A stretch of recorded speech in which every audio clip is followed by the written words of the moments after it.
Hello there, it's Tara, she of all things transformational.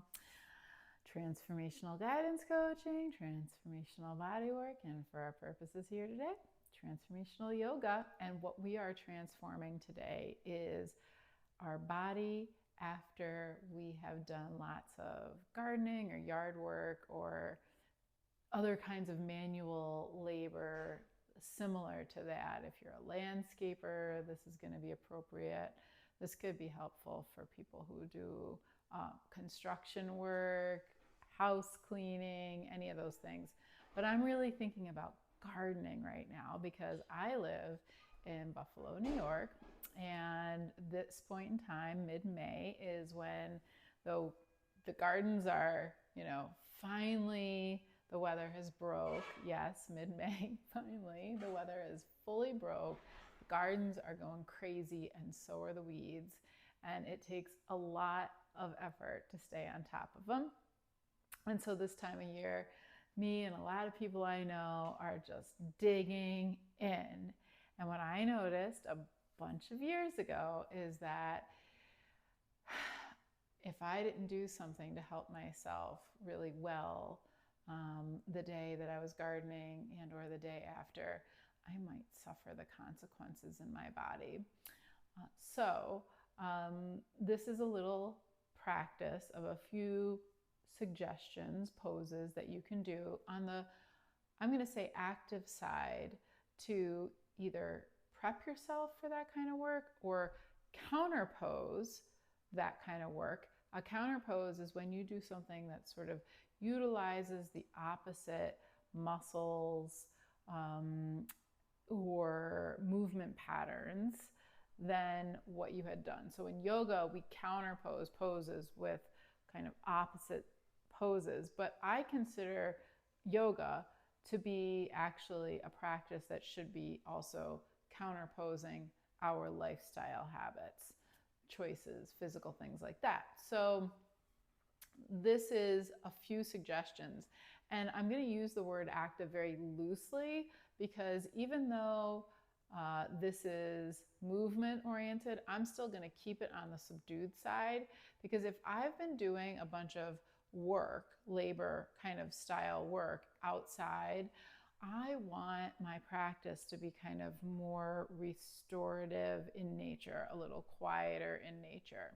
However, having said that, I'm actually also going to make a restorative yoga practice for the same, for gardeners and yard work and laborers of similar. So it's not going to be too active, okay? But it's also just not a specifically resting practice. So what we're going to do today, first of all, is identify the muscles that get used a lot when we're doing those kinds of work. And frankly, it's everything, right? Like everything's getting used a lot. But let's think about it. When I'm, working in the garden, I'm probably doing a lot of squatting. If I'm weeding, I'm pulling, pulling. So look at my body. My body is rounded in flexion. Everything is in flexion, all the joints of my body. Or I'm kneeling like this, doing this kind of work, reaching forward, again, still flexion of the hips, some flexion of the back, and this pulling. So using the arm strength, the bicipital line, flexion of the knees, all of that. And then there's, of course, bending over, lifting things up, moving piles, this kind of action, right? So these are the actions that we're counterposing. So we want to do things that are kind of opposites. So one of the first things that I'm going to suggest that we do is I'm going to suggest that we find a wall. Oh, what you're going to need for today's practice: a wall. A couple blocks would be helpful. And if you have a strap or bathrobe belt or anything like that, that would be also very helpful for you. Okay, so once you've got yourself your wall, we're going to take our right hand and you're going to put the right hand against the wall, palm facing up, and you're going to spread your fingers so that you're making a suction cup out of your hand. Wrist about shoulder height, maybe a little lower, feet about parallel, toes pointed forward, And then you're going to open up your left arm. I'm thinking about like a boat rudder. My left arm is sort of going to steer the body. I'm going to make sure that my right tricep under the under part of the arm stays activated. I'm going to root down through the feet and ever so slightly, using this open left arm, draw the left shoulder blade back and start to turn my body away from the wall a little bit. Inhale, feel the sternum lift when you inhale. Exhale, press your fingertips into the wall. Inhale, lift, accentuate the turn away. Exhale, fingertips press in, and now draw your 3 arm bones, 2 in your forearm, 1 in your upper arm, draw them towards your shoulder and your chest. They don't go anywhere. It's more of sort of an imagination action. So fingers press in, arm bones draw to the center of the body. I mean, I am doing an action, but it's very subtle.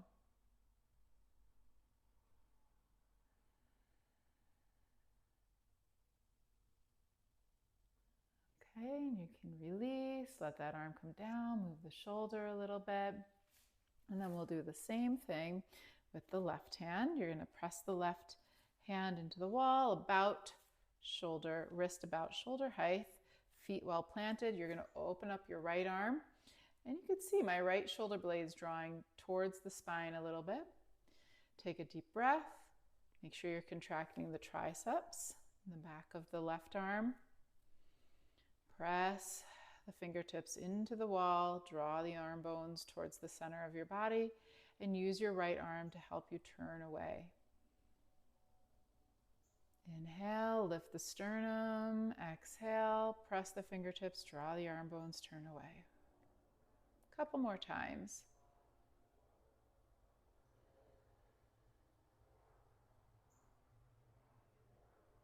Excellent. And then let that arm down, come back. Sometimes people's hands fall asleep and such in here because, or our arms a little bit, because we're quite bound up as a culture in the shoulders and such. So don't be surprised if something like that happens. Now please grab your strap, and we're going to take the strap overhead nice and wide. So you've got a really good amount of space between your arms. And the amount of space between your arms should allow you to have your elbows in full extension. That means you're not bending the elbows, but you're keeping the arms basically straight. And we're just going to go side to side a couple times. And when I go to the right, I'm going to really let that left side open up. Inhale up and go to the other side. Oh yeah, open up that right side. Inhale up. Go over to the right. When you go to the right, see if you can turn your left shoulder back a little bit. So you get just a teensy bit of twist in there as well. So really opening up the front and sides. And over to the other side. Going left, you're going to roll the right shoulder back a tad. Come up. And then you're going to make sure you have enough space between your hands to bring the arms down behind you, keeping the elbows extended. As long as you don't have a major shoulder issue, you should be able to do this. The trick is to put a lot of space between your hands. When you find that pectoral line like I have, you're going to just pause there for a moment. We're going to make sure we're not jutting the head forward, but draw the head up and back. So here's the profile. And then from here, you can let the arms come down. Take a nice deep breath, relax the shoulders for a second, and then we're going to inhale and lift the arms back up and come up and let the arms come down. Again, you can roll out the shoulders, and then this time you're going to take the strap between your hands behind you, palms facing your hands. So you may be able to, in fact, clasp hands. Many people can, but the trick here is that whatever you're doing, you should be able to have the arms in full extension, no bend at the elbows, and the upper arms should be rolling back. So you should feel those shoulder blades come together. And then please bring your weight to your heels. So whether you're holding the strap or whether you're clasping hands is perfectly fine either way. We're going to bring the weight to the heels, lift the chest bone a bit. Feel the hands move back away from the hips, whatever possible. Good. And then you're going to release, drop the strap, and you're going to keep the arms reaching back. Keep the triceps engaged and the soft part of the elbows open. And then release and just let yourself come into Tadasana, mountain pose. Again, letting the weight come to the heels. Keep the triceps slightly engaged. Keep the back of your hands open. I think it's really important to pay attention to the back of the hands because when we're doing things like holding shovels, gripping weeds, anything like that, gripping tools, the hands are clenched in a fist, right? So we want to open up the palms by contracting the back of the hands. And then you're just going to make sure that the head is kind of neutral. So let the back of the head slide slightly up and let your chin be parallel to the floor. And relax. Good. You can just roll out the shoulders a little. Make sure your strap is out of the way for the next move. And we're just going to come to the wall and we're going to do a couple lunges. So you can bring your left foot forward and your right foot back. We've done wall lunges in my videos before. And you can have your left knee lined up over your left ankle, please. Notice that my back heel is pointed straight back and it is lifted on my body. That's what happens. I'm going to press back through the left heel, turn the hips slightly towards the wall. So that means bringing the right hip forward.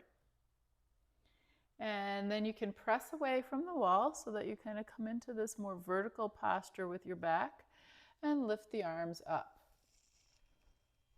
Good. Might arch back a little bit. Good, and then come back down. And let's press the back heel back. You can straighten the front leg. Press the back heel back. And start to flip your tailbone up a little bit so that you come into a beginning of a wide-legged forward fold. I'm starting to feel a stretch in the back of the left hamstring. I'm going to press the left big toe down as I draw that left hip back, rolling the pelvis over the thigh bone. So we want to try to avoid rounding the spine here. And then coming back, you're going to switch. Nice big step, right foot forward, right knee over right ankle, left foot back. You're going to press that left heel back. Inhale, come up. You can press away from the wall, draw the shoulder blades together. Good. And then up with the arms. Might arch back a little. Good. You can also use a counter, like a kitchen counter, or guess what? You could use a tree to do either of these. Come back. You could have done the arm stretches against a tree. You could have done this against a tree. So you don't need to come into your house. You don't need a yoga mat to do these things. You just need, something that you can use to press against. Okay, so next we're going to do downward dog pose. And you can use your blocks. And by the way, say you're using a tree. Just have your hands at the roots, on the roots. Find two roots. And when we do our downward dog pose, we're not, in my school of thinking, I am very rarely favoring putting the hands parallel, shoulder width apart.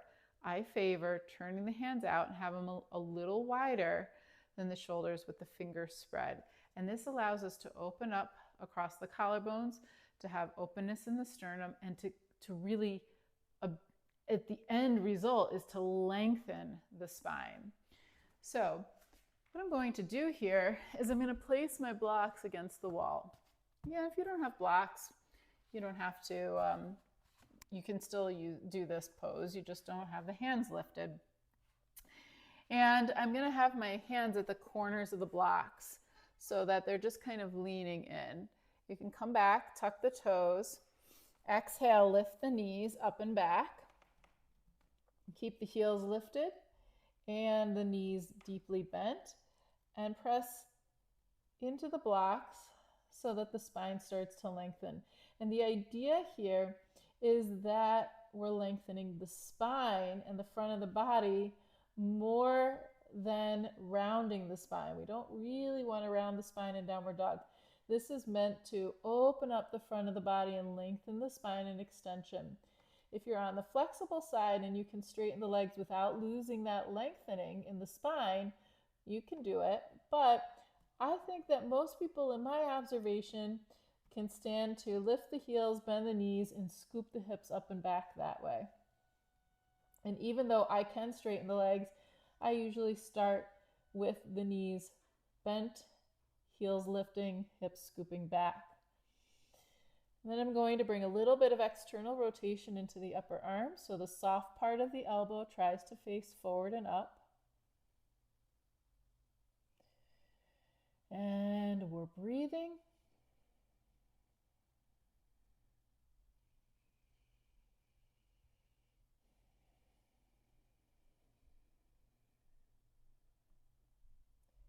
And then you're going to let that go. And come back and just take a second, maybe kneeling or in child's pose, to see how the body feels after doing that. I like to kneel and just feel the body kind of reorganize itself along the vertical axis of my spine. Okay, and then we're going to take our strap and we're going to come into Supta Padangusthasana. And I love this pose, and I love it for after I have done any kind of yard work where my knees have been bent a lot or anything like that, because that shortens the hamstrings, and this pose undoes it all but keeps a lot of length in my torso, which is what's needed. So since we have the wall, we're going to just use the wall. What you can do here is you can place your 2 feet against the wall, and if you don't have a wall, no problem. What's more important here is that you have a strap. You're going to place your 2 feet against the wall, and we'll place the strap around the left foot. You can kind of wind the strap around your wrists so that the elbows are able to stay on the floor. Now, the main things that we're seeking here, and you can see I'm kind of scooting a little closer to the wall, bending the knee, pressing the foot into the wall, and then straightening that right leg so that I have a lot of contact between my right foot and the wall. What I'm looking for here is I'm looking to be able to press the ball of the left foot away, lengthening the front of the left ankle. I'm looking to maintain my low back curve off the floor. So the low back should have some space under it. I'm looking for my shoulders to be down and a lot of openness across the chest and in the belly. And then ultimately, we're stretching the back of the raised left leg. So your left leg could be at 45 degrees or maybe like 70 or maybe 90, or some of us are more flexible. Maybe you have the leg past 90 degrees and you still have all those other features in the leg. If you really have a lot of flexibility, you could reach up and grab the toe. But as you can see in my shoulder is popped up off the floor. So for me, after gardening especially, I don't want to do this. I want to keep the shoulders down. So I'm going to choose to hold the strap like this. And then I'm going to press my right foot into the wall and breathe.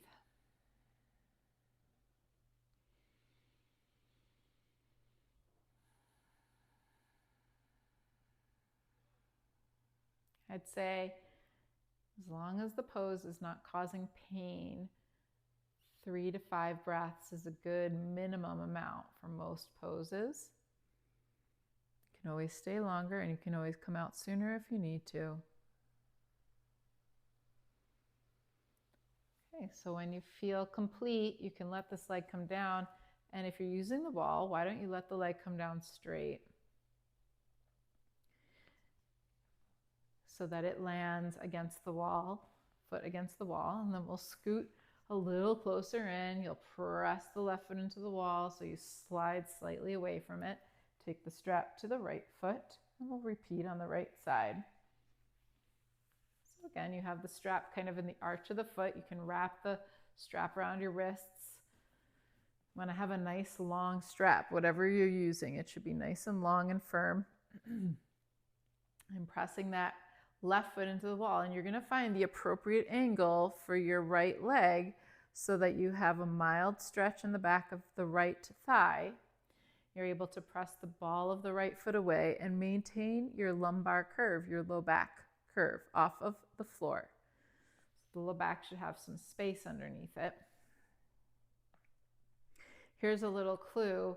The front of both thighs in your quadriceps, you should feel those muscles toning. You should be contracting those muscles. That is part of what makes legs straighten. I mean, actually, that is what makes legs straighten. We're using a strap to help us hold the legs in place, but that doesn't mean that we still don't need to use our muscles, okay?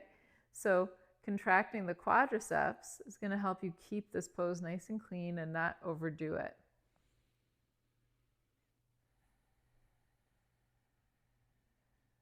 Couple more good breaths. Always feel free to come out when you need to, though. You don't need to stay until I say come out, and stay longer if you want.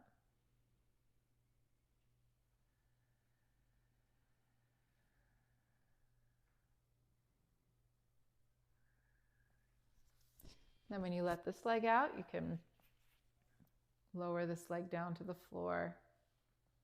And just pause here on your back for a moment. Let your body kind of digest that experience. You can feel what all of those poses feel like in the body. And then we're going to do one more excellent counter pose here.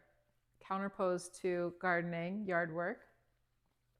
And you're going to need one of the blocks for this. We're going to do a supported half bridge pose. And actually keep your strap handy. We'll use the strap as well. So what you're going to do here is you're going to bend the knees with the feet flat on the floor. Now, I have a round mat, so you can't, my mat doesn't have the same width. But essentially, the heels are going to press out towards the sides of your mat if you're using one. And the big toes are going to come just a little bit in. Not pigeon-toed exactly, but just so the outer edges of your feet are basically parallel to the sides of your mat. You're going to feel the knees knock in. And this is going to be useful when we're actually in the pose. So what we're going to do is we're going to take one of our blocks and we're going to place it underneath our hips. You may place it, well, this is the lowest setting, right? This is medium. And then this is the highest setting. So you're going to find what's appropriate for your body. If you're not too flexible in the front of the hips, then probably the medium setting is what's going to be best for your body. So what you're going to do to find out is you're going to take a nice deep breath. Exhale, press your spine into the floor, contracting your glutes and your pelvic floor, your belly muscles, and start to lift the hips. When you're about half or a third up, you're going to tuck, tuck, tuck, tuck those shoulder blades. Press your big toes down. And see if you can lift up a little bit higher. And then you're going to slide that block in. Try the medium setting first. If that's as high as your body can accept it, that's fine. The block is going to be underneath your tailbone, not underneath your vertebrae. Your vertebrae are not having the pressure of the block on them, please. If you can go up a little higher, then you press your feet into the floor, lift the block up to the higher setting. Make sure it's only under the tailbone, and then tuck, tuck, tuck those shoulder blades. And you can grab your strap between your hands. Tuck the shoulder blades a little bit more. Palms facing the ceiling, and feel that strong opening across the front of the chest. So, if you've got the elbows in full extension, like you should when you're here, that's the idea. You're going to really be opening the front of the body in two ways. You're opening across the chest from shoulder to shoulder, feeling the sternum lift up and out, and the collarbones almost form like a peak. And you're going to be opening the length of the torso from the notch between your collarbones all the way down to your pubis bone in the front of the pelvis. So what I like to do is I like to imagine that these two arcs form kind of like a dome, which they kind of are forming a dome, right? And I'm going to breathe into that dome shape, accentuating both of those arcs as I inhale. And then when I exhale, I'm going to let the belly sink first, and then let the ribs and chest bone recede second. Let's do a couple more breaths like this.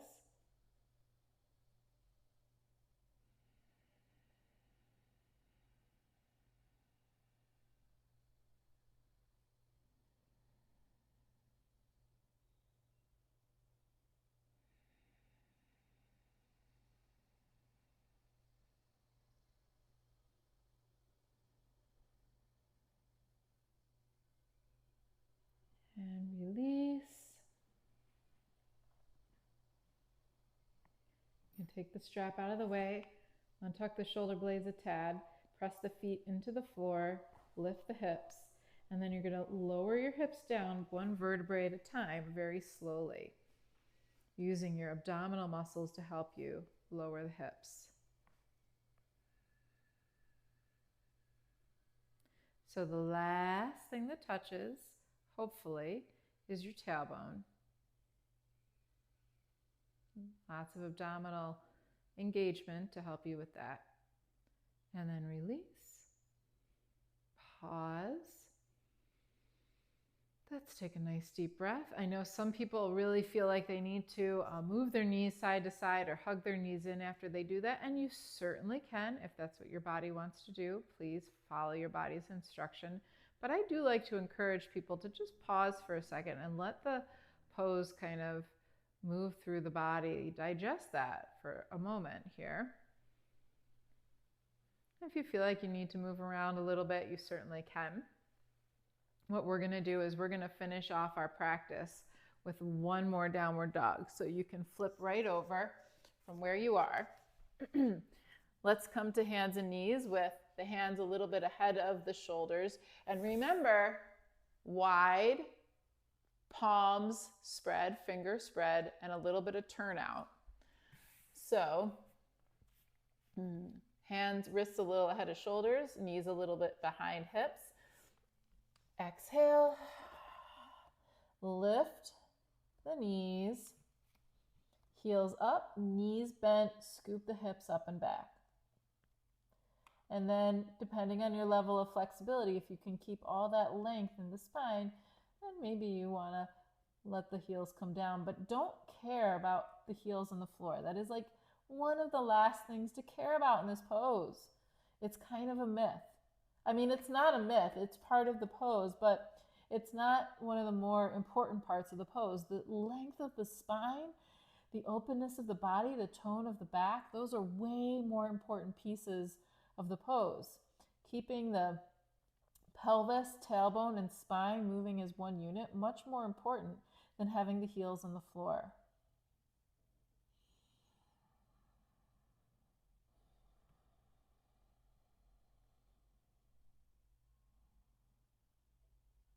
So when you've taken about 5 or so good breaths here, you can lower the knees down, shift a few times forward and back.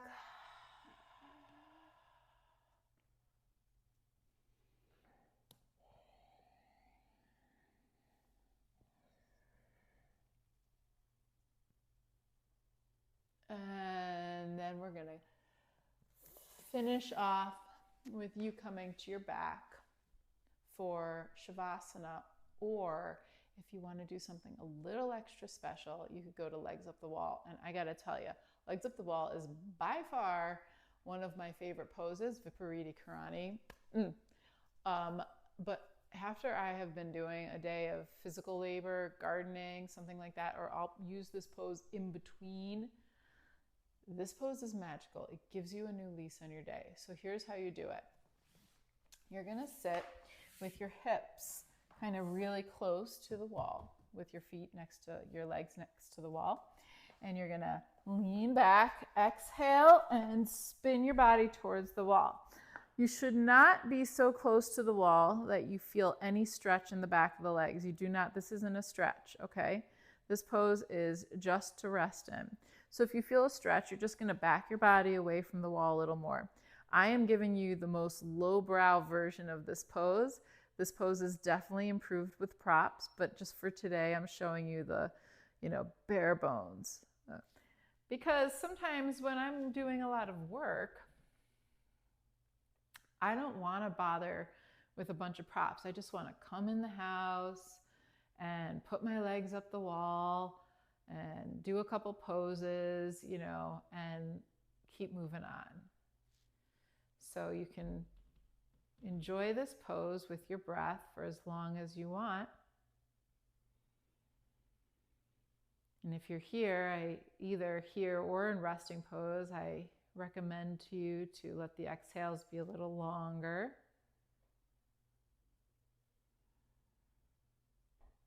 And to allow yourself to surrender to gravity. And I'm going to wish you a wonderful day.